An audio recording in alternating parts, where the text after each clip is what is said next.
Like, oh, like I've got a great idea. I don't want to share it with people because someone might steal it. Like, no one's gonna steal your idea. Like, just do it. Just go. One of the things that you mentioned was failing a lot along the way.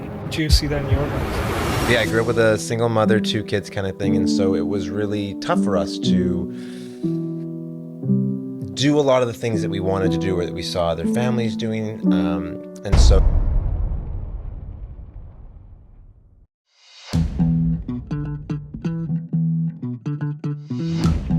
Welcome to the Survive to Thrive podcast, where we help unlock your curiosity one conversation at a time.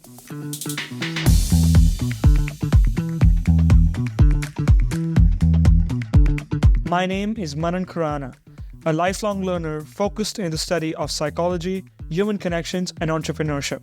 Survive to Thrive is a community aimed at helping students transition from a state of survival to one of thriving by encouraging curiosity and fostering meaningful conversations as a means of their personal and professional development. Don't just survive, thrive with us.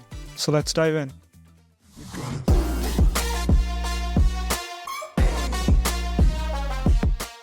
So welcome to today's episode of Survive to Thrive.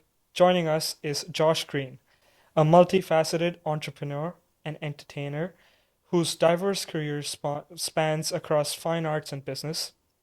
With degrees in both fields, Josh has traveled the world as a full time actor and seasoned comedian, captivating audiences everywhere. He has founded a variety of companies from cookie dough ventures to dog walking services, Amazon drop shipping, and event management.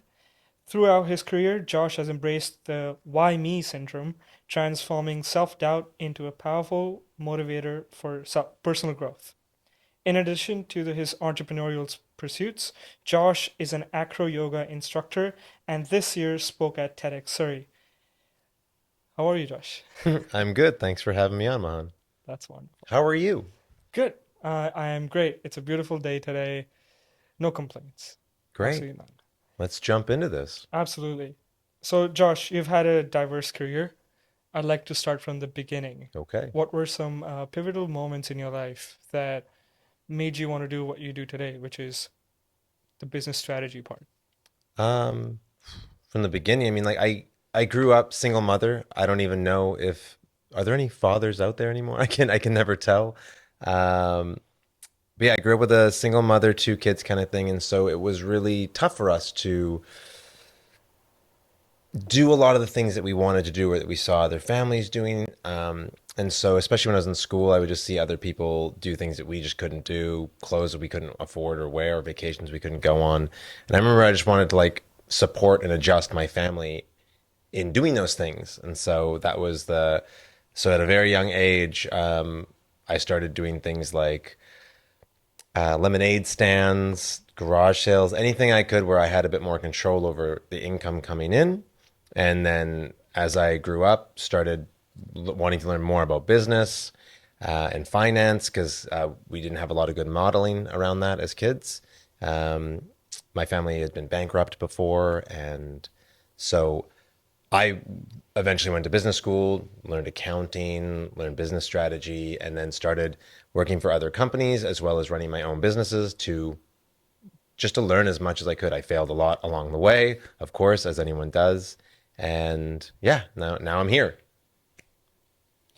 One of the things that you mentioned was failing a lot along the way. Yeah. I'd like to touch on that because if I remember correctly, when you were presenting at TEDx, you also talked about failures and learning from failures.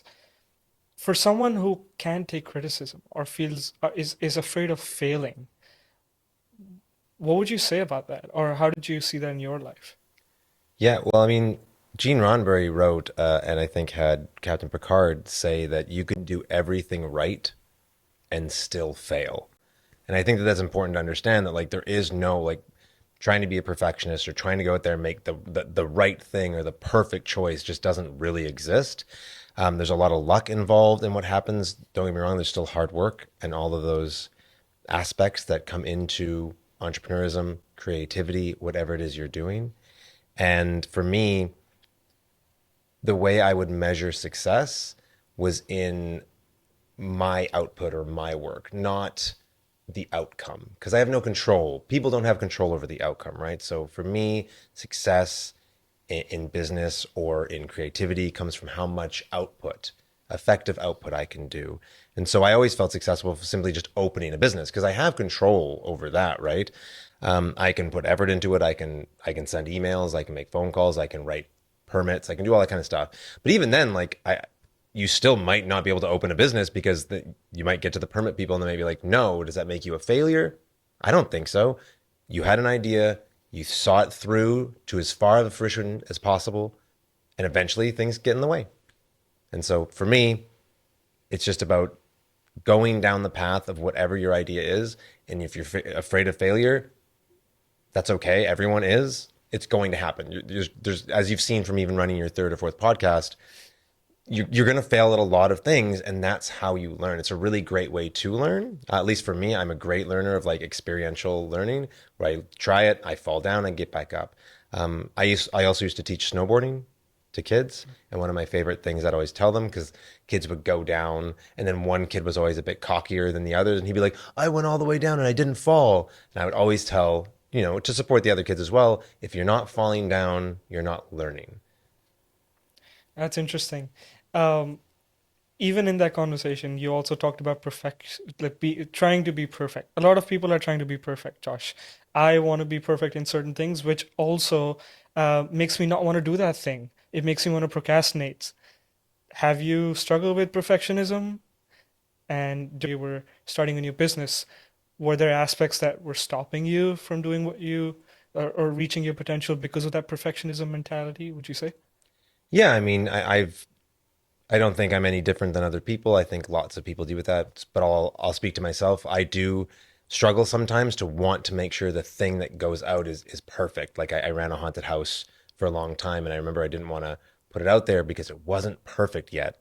Only to realize that my perspective shifts. Everyone's does. Yours does too. Like from one month to the next. So whether it's a book you're writing or a picture you're painting, your view of the world and of that art piece, you're always going to have new perspectives. You're always going to have new things that pop into your mind that's going to be like, oh, I want to add this. Oh, it's not quite done. And then as time goes on, so does your perspective, so does your ideas, so does your taste. And so you're just going to want to keep adding to this thing to make it more and more quote unquote perfect. But the reality is there is no such thing. Like you'll never get there. And so it's just about putting it out there, and then that's it, right? It's just the output. You have no control of the outcome. You have no control over whether people are going to like it or not. You just got to put it out there Mm. because you got to do what you believe is right for the work, for the art, for the creativity, for the business, whatever it is you're trying to do. Because at the end of the day, that's the only thing you have control over is your output.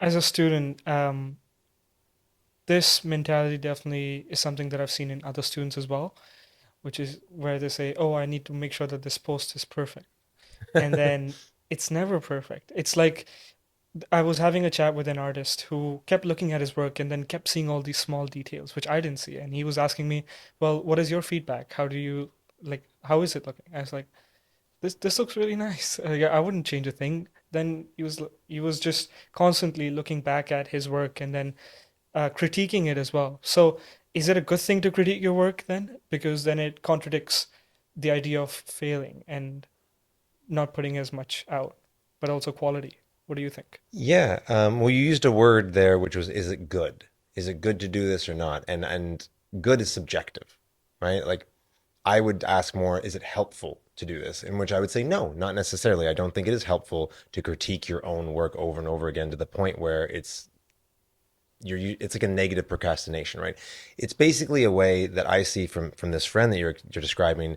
It's fear based, right? They want to stay safe because once it's out there, then people can critique it, and that's scary. And if he's asking you for your feedback on it, which there's nothing wrong with that, people do it all the time.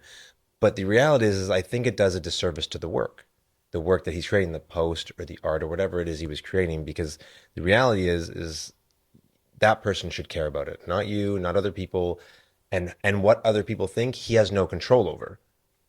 Like you might like it, but then someone else might hate it, or they might like it and you might hate it. So does he change it for you, or does he change it for your friend? Really, just put out what you like, and those who love it will gravitate towards you, and those who don't will gravitate away. And that's what you want. You want to find your people. You want to have people that love your stuff love your stuff. But if he changes everything to what you like because you give it the feedback, then he's not making it for himself or his audience. He's making it for you. And that's no longer the creative process. That's capitalism. And how did you apply those principles in your businesses? And if there are certain businesses that you like to share, what were the do's and don'ts of being an entrepreneur? I think if I was to frame it right, what would you say about that? I mean, that's a long list. I think the do's are like just that, just like do it. Like go down the process one step at a time, take it one day at a time. I think there's a clinical psychologist that talked about like mental health and like how do you not feel the overwhelm of all the stuff inside your mind or your to-do list and all these things. And they describe it like a large mountainous pile of laundry. And it's like you just fold one shirt at a time. But if you sit there and you take a step back and you're like, okay, I got to get the best laundry basket and I'm going to get a folding machine. And it makes you feel like you're doing work, but the laundry's not really getting folded, right? So the best thing I think anyone can do is just like a business is huge. There's so many things that need to get done in a business. And daily, if you just fold one shirt at a time and you take it one day at a time, it really brings down the overwhelm, at least for me, and it brings down this mountainous task. And just like a hike, you might like Mount Everest sounds impossible, but if you're like, oh, what if I start with a small mountain and take baby steps up and just one step at a time, one foot in front of the other? Don't think about 9 years from now. Just think like there's nothing wrong with making a business plan that projects into the future 5 years. That's great. That should be part of anyone's business plan. But because the landscape is changing so rapidly, I think that it's naive to think that your 5 year business plan will actually be on target. Everyone knows that your plan is going to fail and move around and adjust constantly. And so the best thing you can do is just have a plan and try your best to follow it, but be super flexible with the adjustments as you go along the way. And so, yeah, do's are do it, be flexible, have a positive attitude because you're going to fail a lot. Like I've never seen anyone, no matter who I've talked to, that hasn't failed along the way in some aspect. Where it's like, oh, like I have a friend who owns a restaurant, and they were getting really excited. They got all the permits. They went in and they were building their place up. The fire code changed in the middle of them opening their place, and so they were immediately shut down and were told nothing they're doing will meet the fire code. So they couldn't even open it. They couldn't open the restaurant. Does that mean that they failed? No, they just went, they lost some money, they moved to another location and tried to launch it somewhere else. And they did successfully, but had they let that be the idea of success, that they like, oh, they didn't get to open it, therefore they failed, then he'd be done and he wouldn't have the 3 restaurants he has today. Wow, that's an incredible story. Very motivating, I must say. Um, During our preliminary chat, which we had a week ago, you talked about leading with love and not fear. Is that something that you learned in your childhood, or was it something that you learned in your later stages of life? Because from what I heard about your childhood, you said that you wanted to make money, you wanted to start businesses. Was that fear, or was it still love at that point? I would say at that point it was fear. I was afraid of being judged for not having money. I was afraid of not like I was in a very much a lack mentality versus love comes from an abundance mentality. And so I definitely learned this much later in life is to lead with love rather than fear. Um, yeah, does that answer your question? Yeah, it does. I also, what were some don'ts of being an Oh, entrepreneur? don'ts of being an What entrepreneur. should you not do? Yeah, get rid of like try to lose the perfectionist mentality. Don't try to do everything alone. I know that some people, I've heard a lot of people like, oh, like I've got a great idea. I don't want to share it with people because someone might steal it. I'm like, no one's going to steal your idea. Like, just do it. Just go do your thing and get as much help as you can because it's hard. Uh, there's a lot like I can't be the accountant and the marketer and like which you tend to have to do in the beginning, but you're going to do them all really poorly until you get someone who can do it way better than you. And so don't try to do everything yourself. If you have the ability to bring people on, bring them on as soon as you can. And we also talked about adding on to that for someone who wants to start a business or is a student just trying to survive. There are a lot of voices in your head. And you talked about the archetype approach of the king and the other three voices. Would you Right. like to talk a little bit about that? Sure. I mean, like what I was describing there is just that like we all have voices in our heads, voices that tell us like don't do this, oh you're crap, you're garbage, this person's a jerk, whatever it happens to be. And ideally, you've got a king, a warrior, a magician and a lover in your head, and they're all chatting pretty constantly. And ideally, the king should be in charge and listen to the other voices and make a discernment on what information makes the most sense. And so if someone comes up to you and like cuts you off in line or cuts you off in traffic, often what'll happen is you'll get a little angry, you'll be a little upset. That's your warrior being like, this person's done you wrong. And then they're going to yell really loud. And now, and they're going to, if they're in charge and you don't have, everything in alignment and your king's not in charge and the warrior's in charge, you'll probably stick your middle finger out the window, you'll scream at them, you'll honk at them. Maybe you'll like skip your meeting and chase them down the street to yell at them and tell them they've done a really crappy thing. Versus if the king's in charge and the warrior will just be like, this guy did us wrong. And he'll go, I see that and I agree they did us wrong. Thank you very much for that information. I'll take that to heart. And then the king just goes, okay, what do I want to do this? I don't really feel like yelling right now. That person, maybe they were, and then the lover's like, well, actually, maybe they had a really intense day. Maybe they just got divorced, so they're struggling.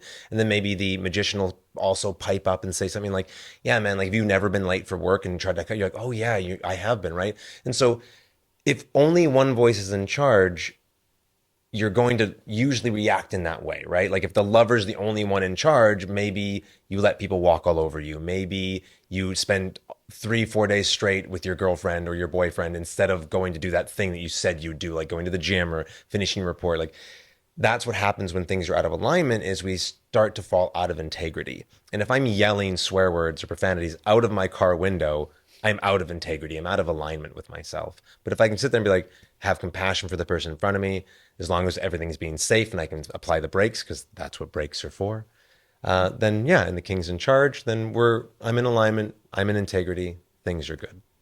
And like the question that comes to my mind is there like a perfect formula that you should only listen to your lover 20% of the time, your king 40% or something? But what do you think about this? I mean, Yeah. No, there's no perfect formula because they will come in and out. Like the king might slip to the back sometimes, and you'll notice that the warrior's a little louder or the lover's a little louder. And again, like depending on the situation, right? Maybe if you're out with your partner and things are going really really well, maybe you want the lover to be a little louder at that moment, right?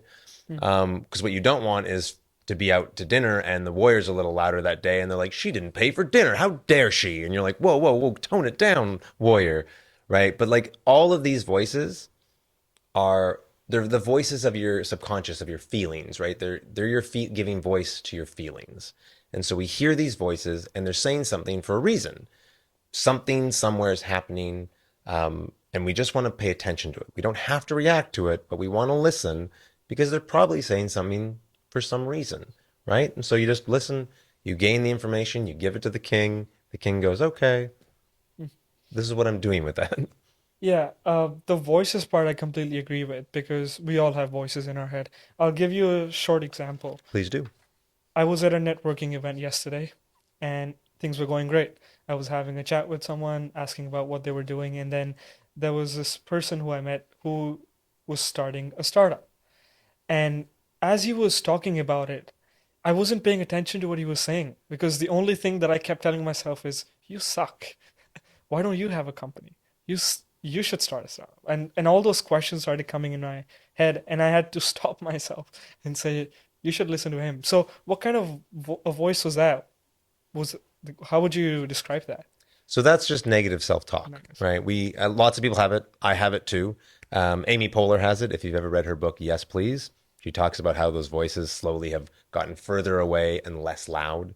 But depending on where you are in your life, those voices might be really loud. And in that moment, they were very loud for you, so loud that you couldn't hear the person talking. And there's nothing wrong with that.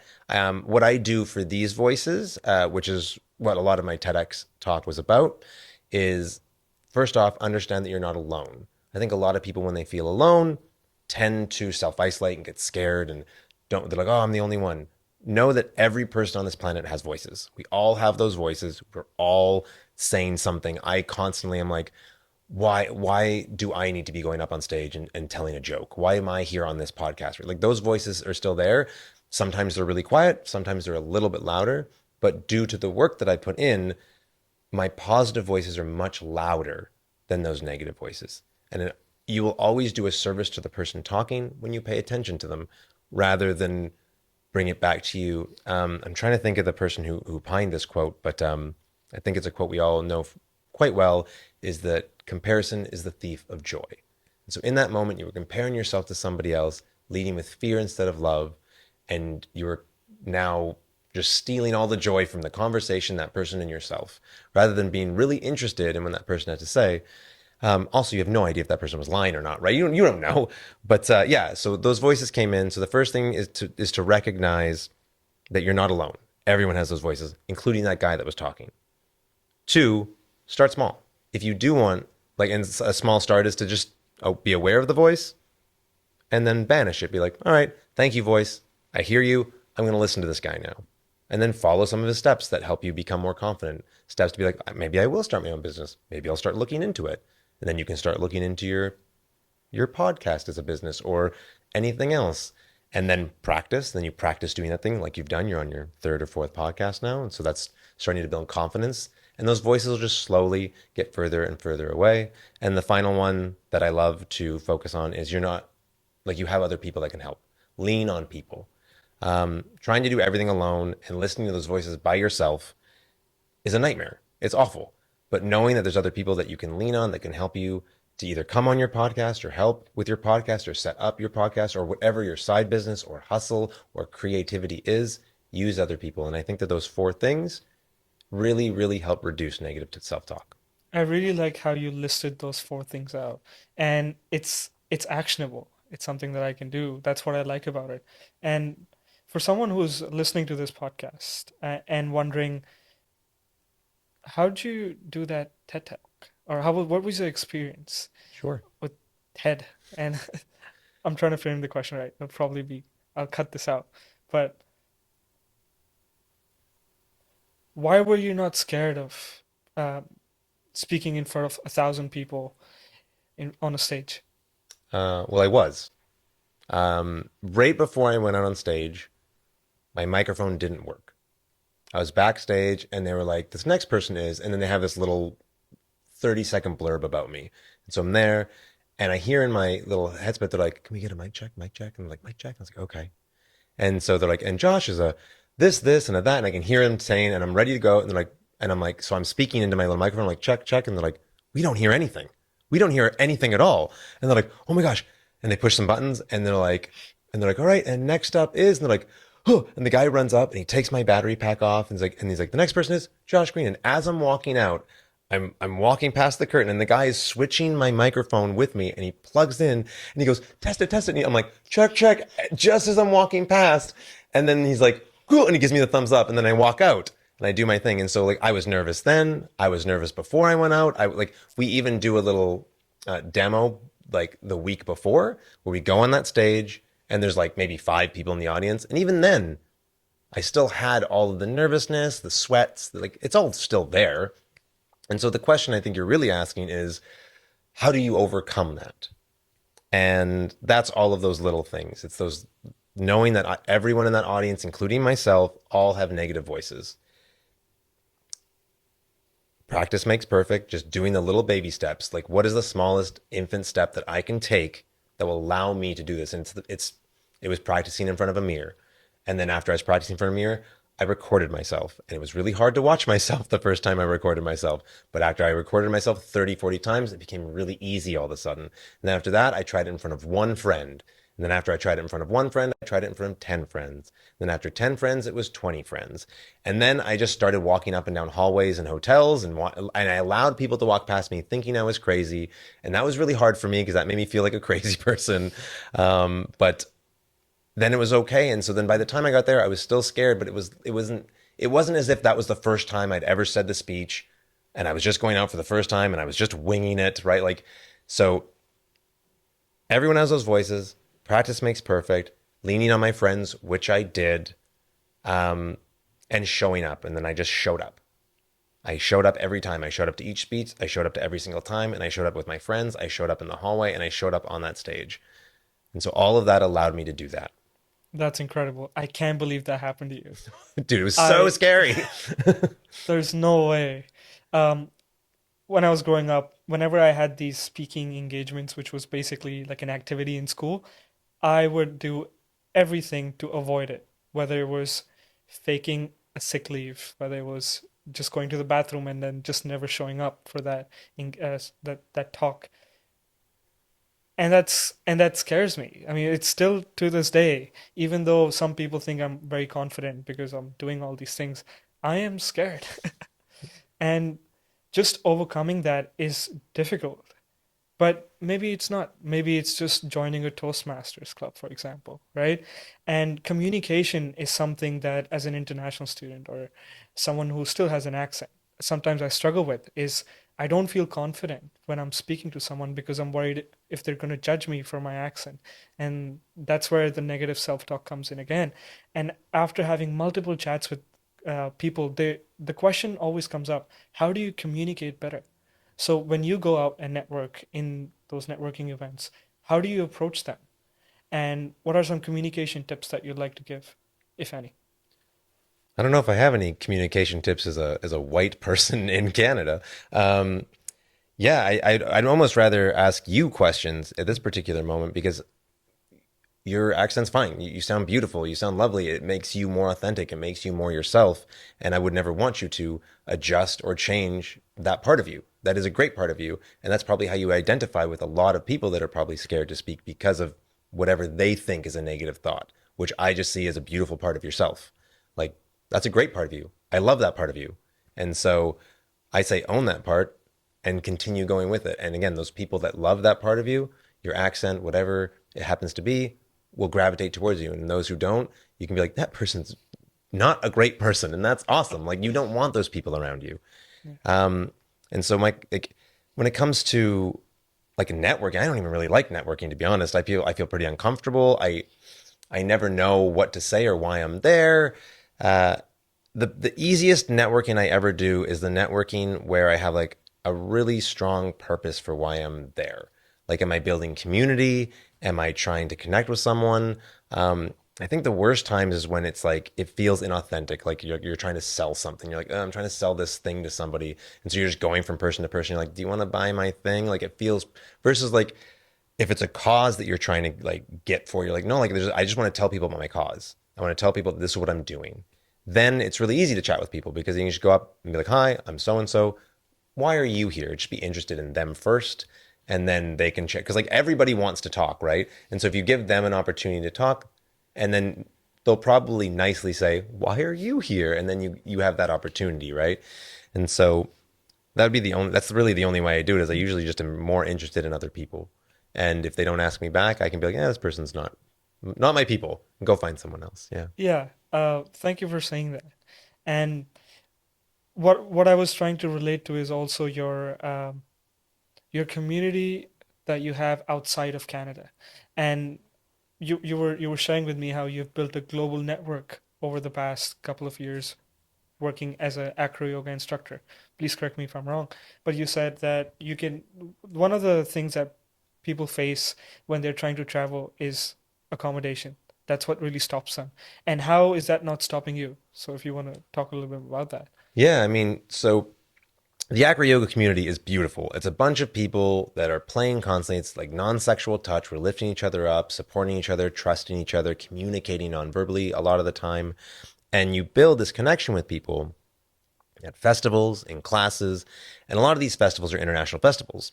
So like there's a Vancouver Acro Yoga Festival that happens here, run by two lovely people and a team of volunteers that all support it and grow it.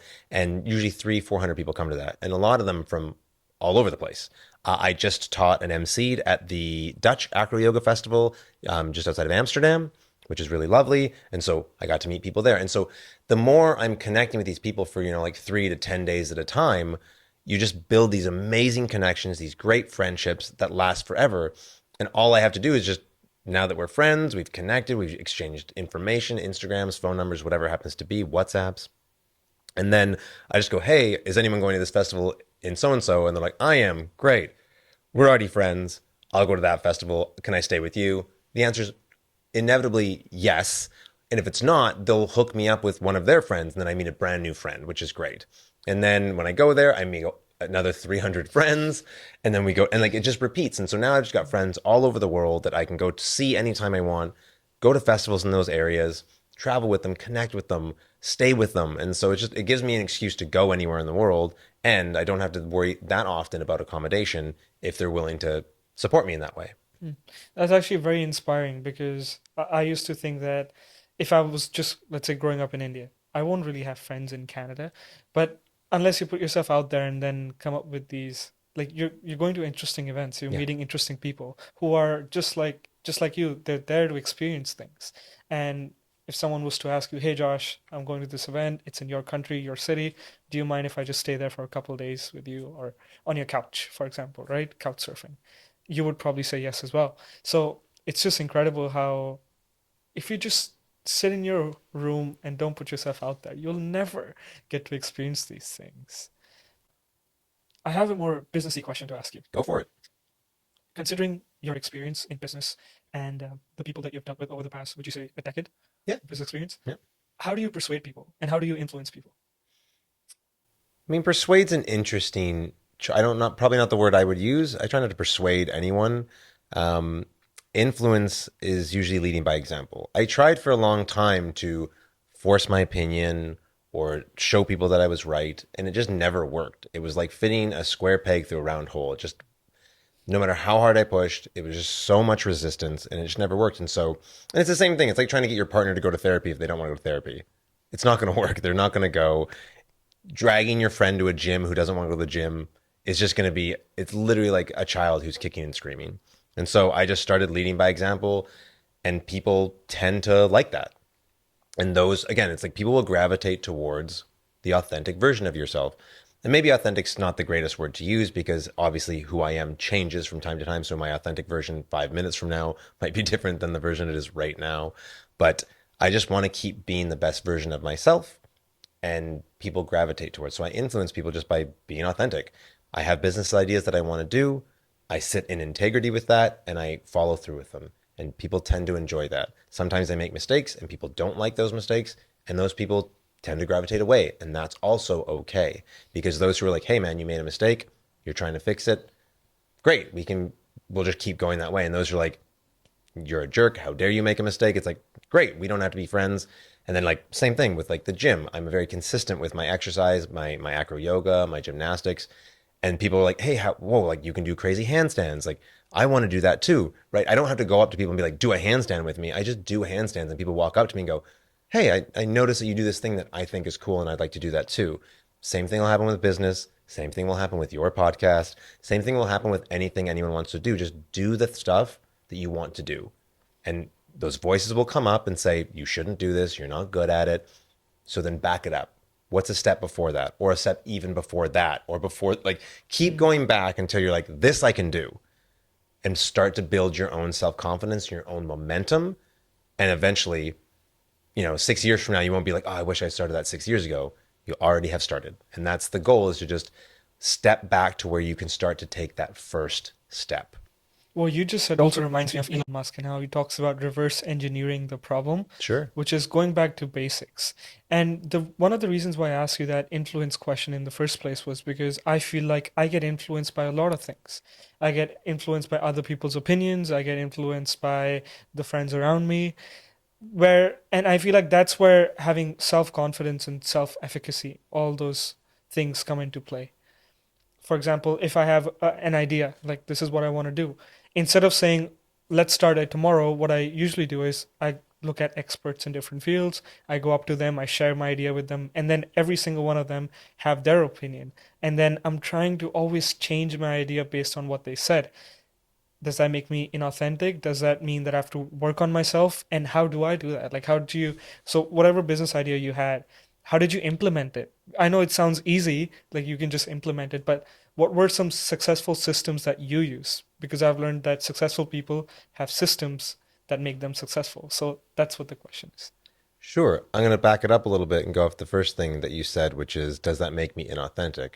I don't think it makes you inauthentic, but I do think it does a disservice to what you're trying to create, because you want to create something and you're asking all these people for advice, which is great, right? Um, Rick Rubin talks about planners versus doers. And he says that both of them can learn something from one another. Doers tend to just do it. There's like whatever they want to do, they get it done, and then it's done. Planners spend weeks, months, like making it, getting everything ready. And you can think of it like someone who wants to get fit, right? Um, a planner will go, okay, I'm going to check out what are the best pants I'm going to wear from Lululemon, who's got the best and cheapest gym membership, which kind of exercises are going to get, like, and they'll look all of this up. Whereas a doer will just be like, shoes, hike, go, right? And so I do believe there is some area for crossover for both of them. Like, I think a doer can learn from a planner, and a planner can learn a lot from a doer. And so if you spend a lot of your time going up to other people and getting advice, there's nothing wrong with that. Just try something different. See what that does for your creativity. See what that does for you as an entrepreneur. If the next time you have an idea, you just do it. Instead of asking people for their advice, their influence, just do it and see what happens. Maybe it works, maybe it doesn't. And the next time you can ask for advice again. And then maybe next time you only ask for one piece of advice. Like, it's just good to try different things and not get caught in the reliance of other people's opinions. Because the reason you have this opinion in the first place is probably because you have good taste. Your taste is good. It's just not quite matched up with your skill yet. Your taste will always be below your skill. And as you get better, your taste will get better, but so will your skill. So you're going to have this gap and you're always going to feel a little bit like, I'm not good enough because your taste is up here and your skill isn't there yet. And as you work, you just want, that's why you want to ask people like, what do I do with this? What do I do? Like, is this a good idea? It's like, it's not, again, good. Get rid of that word out of your vocabulary. It's subjective. Just do the service of the work. Just do it. Put it out there. I know it's easier said than done, which is why you back it up to a stage that makes sense. If folding one shirt's all you can do today, then do that. Oh, I can't even fold one shirt today. It's okay. Email someone about a shirt then. Like, whatever step you need to get to that actually accomplishes it, do that first. Because sometimes for me, I always said just do one thing a day. And sometimes that one thing is just emailing somebody else about my idea because I just can't. And then it's like, and then they email me back and I'm like, oh, and then momentum starts to build up and then I feel good about it. And like, and that's what I sometimes need. So whatever that version is for the listener or for you, yeah, your opinion is probably stronger for your idea than someone else's. I never looked at it the way that you just presented it, which is the taste versus skill. Mm-hmm. I never thought about it that way, but now that you said it, it makes so much sense because I'm thinking in my head that, oh yeah, there's so many things that I want to do, but I'll get there. And in order to do that, I have to do the little things first too. And then I try to be the big picture person, which is I want to do everything. And then I definitely need someone sometimes to say, oh, well, how are you going to do that exactly? Like, what are the steps in order to achieve it? And then I have to be that person for myself too. Very interesting. Switching gears a little bit and talking about your passion. What makes you passionate and why are you in the career that you are in? Yeah, I mean, I'm really passionate about like speaking. I love being on stage. I love chatting with people. I like making people laugh. That's kind of what I'm most passionate about. And so that's why I like to do a lot of comedy. That's why I like to do public speaking. That's why I like to do, I did a lot of white paper speaking for my last company as well. What does that mean for someone? Oh, so like we would just put together reports based on the industry standards at that particular moment, and then we give that speech out to people in that industry, the other industry experts, so that everyone kind of understood what the landscape of this industry, in this particular instance, it was finance. What does the financial landscape look like currently based on from the perspective of project management or for the perspective of marketing or whatever it happened to be, right? And so I would just go up and speak about these things, and I just love it. I love talking to people and making what would like finance for a lot of people is boring. So I like making it really fun and funny and ridiculous, and it's more engaging that way. And so that's what I'm really passionate about is just making people laugh, being creative, and creating businesses and ideas and just moving forward in that direction is just what I'm most passionate about. One of the key concepts, or I'd say skills, soft skills, that a lot of students are interested in is definitely storytelling.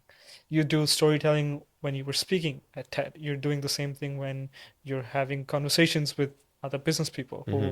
probably were expecting you to say something really boring, but left the conversation really happy and smiley. The same thing that you do is when you're presenting yourself at these acro yoga meetups. Is that how, what would you call them? Acro Events, yeah. events. Yeah. Yeah, yeah. I just wonder, is that something that comes naturally to you, or did you have to learn that skill? Um, maybe a common, like, I mean, I don't think any baby pops out telling stories. So eventually I did learn how to do it. I did go to school for musical theater, um, and film. And so I do have like an improvisational comedic background. And yeah, I love telling stories, always have. And so I just got better at it by practicing it. But like all kids suck at telling stories. Tom Segura has a joke about kids telling stories where they're like the blue cup, and then the red cup, she stole my red cup, and you're like, what are you talking about? But then eventually he tells the joke where it's like, then eventually you tell a good story where someone's like, you're like, I saw Uncle Steven sitting on someone's lap and it wasn't Auntie Stacy. You're like, wait, what did you just say? Right? Like, then eventually a kid says something interesting, and that's probably all that happened with me. Is I said something interesting, someone jumped on board with it, and I just kept going. And so yeah, I did a lot of theater as a kid and just grew up, and so that just required me to tell a lot more storytelling. And the more stories I told, the more I enjoyed doing it, the more people reacted in a positive way. So I got positive feedback from my storytelling. And so I just kept doing it, and I love doing it. And that's why I try to put a lot of stories into a lot of my stuff. And I also help like CEOs and stuff put stories into their meetings so that they're not so dry. It's a fun way to help and support other people that I know. Interesting. What was the pet walking business like? Was it a dog walking Yeah. business? Yeah. That was it. That was like during COVID. I was looking for something to do when like everything was being shut down and laid off, and everyone was buying dogs and cats. And so I just took care of a lot of cats and a lot of dogs in that time, and just capitalized on the fact that there were a lot of people looking for support for animals that they didn't necessarily know what to do with at that moment. And as they started going back to work, they're like, I don't know what to do with this now. And so yeah, I ran a dog walk. I did one in university too, to put myself through university, so it was quite an easy thing to restart up again. Hmm. Just walking around and just door hangers, emails, posters, and then a little like then the app came out, and then I used Rover a bit and just kept growing from there. And then all of a sudden I had too many clients, and I was like, there's a lot of people looking for dog walking. And one thing that I wish I'd done better was a better system of like traveling around, because I'd have like one person in kits and one person on commercial drive. So I'm just driving everywhere to walk these dogs. And so I think I should have either shrunk down my territory, hired someone in another territory, or just done like only commercial for like one area for the morning and another area for the night. But because I was all over the place, that was my biggest hurdle in that business, was finding a better system of how to organize where people are with their pets. What I'm really learning from this conversation with you, Josh, is a lot of people sit down and think, I want to be an entrepreneur. On the other hand, you're instead of thinking it, you're doing it, as you say, right? So you're finding opportunity, you're grabbing that opportunity, you're working as you go. And so the best thing you can do is just look at your skill set. The Japanese have the term Ikigai, which is like making sure that your vocation, your passion, what the world wants, and what they'll pay for all meet up. And so that's the best advice I can give them. Like, what should I do if I don't know what to do? You don't. There was a person that I met who was a mentor for a while who used to say, if you go after the money, you'll have dollars to count. But if you go after your passion, you'll have countless dollars. It's a really fun and cute little quote. And it's sort of true, right? Like if you're just like, oh, I just want some money, sure, you can go get any job you want, do it, start, I don't know, jumping in the trucking industry if you want. Will you be happy? I don't know. I don't know if you like that or not. But if you sit down and sit there, here's my skill sets and here's what I like to do, and I try to mash those together, that could be really fun. That could be really interesting. And then again, just lead with love. Don't lead with fear. Because all those voices are going to come up. You're going to say, like, well, why should I do this? I'm not good enough. Yeah, I don't know. Like, I'm again, the comparison thing is interesting, because one of the things that actually led me into doing this is that I saw someone else doing public speaking who was really bad at it, but they were making like $200,000 a year. And I was like, if he can do it, I can definitely do this. And so maybe sometimes that's something people need to see, is just like someone else just killing it out there, but doing a bad job of it. And you're like, okay, I can, like, that helped me. I don't know if it's the most positive message out there, but it helps. Yeah. But for those who are looking for something to do, I would look at your skill set and the things that you love to do and see where they align. When you were young and you saw that your family was bankrupt, what was that like? And again, going back to this leading with love, not fear, how did this come about? Because if I was in that position, my whole life would be leading with fear. Oh, I hope I don't get bankrupt. I hope this might not have, what if it happens to me again and again? And that would stop me from doing so many incredible things in the future. Why isn't that stopping you? Yeah, I mean, the life goes on.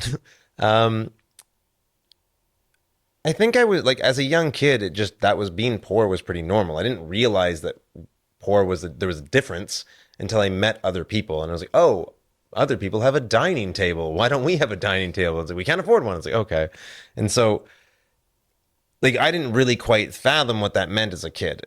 But then as I grew up, I started to realize, like, oh, like, I want something else. But what I wanted, yeah, was fear based. I didn't want to feel poor. I didn't want the world to reject me. I didn't want people to make fun of me. I felt ashamed of not having money. And then now I have enough to get by, and that's totally fine with me. And the more that I live in an abundant world, the more opportunity keeps arising. And so the more I just keep saying yes, the more I keep showing up, the more I keep arriving and leading with love. Because of course, there's fears. There's fears that, what if I do this and it fails? But that voice can apply to everyone and everything. What if I do this and it doesn't work out? There's not a person on this planet that doesn't apply to. It's just that, like, what if it does? What if it does work out? What then? How amazing, Mm. right? And so just keep going. Just find the step that makes sense for you. And if you have to back up 50, go for it. Back up 50 steps and start from there. It doesn't matter where you start. Just keep taking those little steps, emails, folding the laundry, whatever it happens to be, and keep moving forward, because I still have the voices. They're still there. They're just quieter than they used to be. And the positive ones are louder because I've been doing the work. I've gone on stage. I talked in front of 1,000 people. And yes, I was scared. But now the next time I talk in front of 1,000 people, it's not going to be as hard. It's just going to keep getting easier and easier. But the voices, they never go away. They're always going to be there. Get comfortable with them. Don't be Mm. afraid of them, and lead with love. That's amazing. One of the segments of this podcast is the guest sharing their survive to thrive story. Is there a personal anecdote that you'd like to share, like a personal story? Because I know you've talked about thriving a lot, which is those voices won't stop. But is there anything else that you'd like to share that I won't be able to get to see on your LinkedIn, but you've gone through that experience? Well, I mean, there's the TEDx story that I share about the juggling. That one's a pretty good survive to thrive one. For someone who hasn't They should watched watch that, it. yeah, they can Yeah, watch it. they can watch that one. I mean, I'll give another one that's of similar vein, and then people can just watch the TED. They can watch the TED Talk, and they can just decide for themselves. But like, there's an example of when I was free diving. I wanted to learn how to free dive. I'm a very good swimmer. Everything's fine. I went with a group of people. I was really excited to do it. We went out to the water, we practiced everything. The first day is just all in class learning. We don't actually go in the pool. We just learn about it. It's like 2 hours. And then next day, I'm really excited. I put all my gear on. We go out, and we're supposed to go down to 5 meters. Everyone goes down. I go down, panic immediately, shoot right back to the surface. I don't even think I made it to a meter. I was like really anxious. And I don't often have a lot of anxiety in my life because I've been doing the work to always push through that. And like, so my tolerance for anxiety is a lot higher. But in this moment, I was just really scared. I was like, whew, that was terrifying. I felt water leaking in my mask. I was going up my nose. I thought I was choking. I was like, I can't hold my breath that long. I'm freaking out. And then the rest of the group's like, okay, we're going to go down to 10 meters now. Josh, we'll see if you can get to 5. Everyone goes down to 10. I go down to 1. I panic. I'm like, bah! I go back up. At this point, I feel like I'm holding up the group. So these voices are like, you're holding everyone up. You're slowing everything down. Just get back on the boat. Let everyone have their day. You can either try another day or maybe just this isn't for you. These are the voices that are going on in my head, which I'm sure everyone has voices similar. Just insert activity here. And thank goodness the instructor was who they were. They were incredibly helpful. And they were like, hey, man, we're not here to break the ceiling on freediving. We're just here to see if we can push you a little bit further. And this goes back to the baby steps. So he's like, what if we go down to that meter where you panic each time? And all I want you to do is when you get to the meter, I want you to hold up one finger to signify 1 second. And then we go back up. And I was like, I can do that.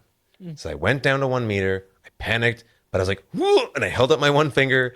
And then I went back up. And he's like, cool. What if we now take your thing? And everyone at this point is down to 20 meters. But he's like, they're doing great. I'm just going to focus on you. He's like, now, what if we do 2 fingers? And then 3, And so we kept doing that. And then I made it down to 5 meters and gave one finger at 5 meters. And by the end of 3 days, I went down to 25 meters at the bottom of the ocean floor. And I was there for 2.5 minutes on one breath. That's pretty cool. Incredible. Yeah. I am scared to do that. I was terrified. Yeah. That scares the crap out of me. Yeah. What would be the three lessons that you would tell your 20-year-old self? And the reason why I asked this is when I turned 20 this year, that was my question to everybody, which is, what are your three tips for your 20-year-old self? What would you say? Why three? Why three? Because four's too many. Make it short. Okay. I'll try my best to give you three. What I would tell my 20-year-old self is don't worry about the outcome, worry about the output. I have no control. And something that because I failed so many businesses. I don't really use the term fail that much anymore just because like I don't ever see it that way, but I did for a long time. I would open a business, it wouldn't necessarily work out, and then I would be like, oh, I failed. Bleh. And so, but I have no control over COVID or whether people want to line up at my restaurant or whether people want to come see right? I have no control over that. All I have control over is, putting the down payment on the event space, running the event, sending out marketing. That's all me. And so the fact that I did it, whether people show up or not, is out of my control. I did my part, and that's what I feel great about. And so that to me is success. And so that's what I would tell my 20-year-old self is just to not worry about the outcome, worry about your output. 2, it's okay to procrastinate. Just make sure that your procrastination, when you do it, is positive procrastination. James Clear talks about this in his book a lot too. And that's just like, if you don't want to do the work that day, do something else. But instead of like eating 90 Oreo cookies or something like that, maybe you go to the gym, right? If you don't want to do your work, maybe you clean the house. Like do positive procrastinations. And then the third thing is keep going. It's okay to change your mind, switch things over, try a different idea, move to something else, be a creative, and then be a banker. Like all of that's okay. There is no rules to life. It's just life. It's all a social construct that we've made up in society. So just keep going. So those are the three things I would say. Thank you for wrapping it up so beautifully, Josh. I don't have any other questions for you because everything that you said is something that I resonate to and something that I'll take away from this podcast. And having that abundance mindset really allows you to do whatever you want in life. And that's something that you've shown. So when you said about leading, um, when it comes to influence, you said lead with example. Yeah. You are leading with example. And for someone who's watching and wants to say hi to you or contact you, what's the best way to do that? I mean, Connect with you. yeah, the easiest way to connect with me is just my Instagram. It's at Joshua Owen Green. And that way, yeah, that's the easiest way to connect with me. Then we can follow each other. I can see what you're up to. You can see what I'm up to. And we just keep going that way. Wonderful. Yeah. Thank you for being here, Josh. Really Thanks, man. happy to have you here. Thank you. Pleasure to be here. Thanks for having me. Awesome.